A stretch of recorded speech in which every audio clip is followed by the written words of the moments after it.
Mae'r gwaith cynaeafu llysiau a ffrwythau yn parhau, ond yn achos rhai cynnyrch, hynny'r y stori hwnna, achos mae'n bwysig hefyd i wybod y ffordd iawn i storo beth ych chi wedi cynaeafu.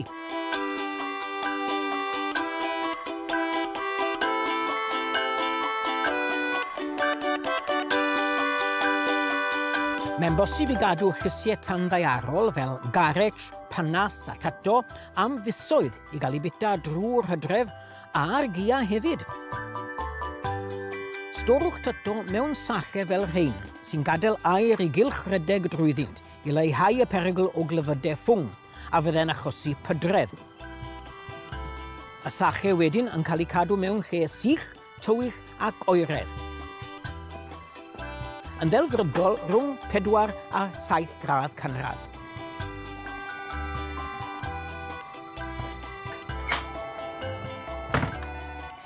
I droi at garej, ac os yw'ch pridd chi yn ysgafn ac yn dywodlyd ac yn dreino dŵr yn hawdd iawn, mae yn bosib i adael rhain yn y ddiar drwy'r gia, yn tynnu beth sy'n angen fel mae'r galw.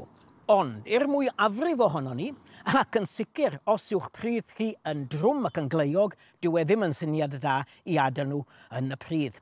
Gyda holl libaniaeth y gia, mae'n debygol wneith canran ohonyn nhw bydru.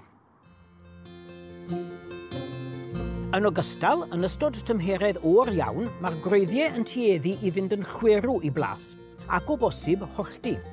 A thrwy cael ei gadael yn y ddiar yn rhy hir, na nhw fynd yn brynog, a felly'n galed i gnoi, hyd yn oed ar ôl cael eu coginio. Gwech felly i godi nhw i gyd a'i storo. Nawr, y cyngor cyffredinol yw i waredu'r twlpau o faw sy'n glynu i'r gwreiddiau, ond dim i golchi nhw. Ond wy'n ffafrio rhoi swyl iddyn nhw o dan y tap fel hyn. Dim sgrwbo nhw, cofiwch chi, wy ddim am niweidio'r crôn. Y mantes o olchi nhw yw bod hi'n haws wedyn i weld unrhyw namau ar y wyneb, fel tyllau a craciau. Rhaid y defnyddio gwreiddiau felly yn syth, na nhw ddim cadw yn hir cyn pydru.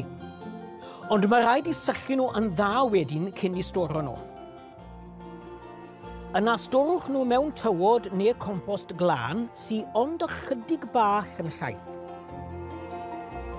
Holl bwysig yw gwaredu'r dail yn llwyr, achos wneith rhain signo lleithder mas o'r gwreiddiau, gan wneud y garej i grebachu a mynd yn gwsg. Torrwch reit lawr i waredu copa'r gwreiddiau lle bod dail newydd yn ffurfio. Haenen o dywod neu compost ar wylod y cynhwysydd, mae hen badech blastig yn siwto i'r dim, ac yna gosod y garej i orwedd mewn heb gyffwrdd a'i gilydd.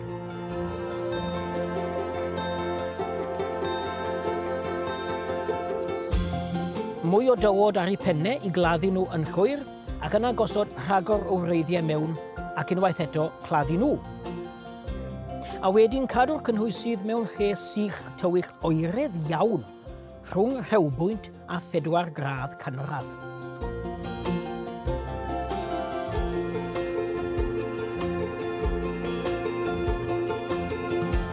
Yn achos pynas, mae llawer gwell i adael nhw yn y pridd o leia nes bod nhw yn profi ar rhew cyntaf o'r tymor.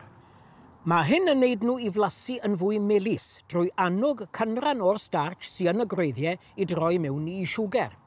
Yn bersonol, wy'n gadael nhw yn y ddiar drwy'r gia, ond os ych chi'n byw mewn ardal sy'n dioddau rhew caled, sy'n neud hi'n anodd i gloddio i godi nhw, yna unwaith eto storwch nhw yr un ffordd ar y garej.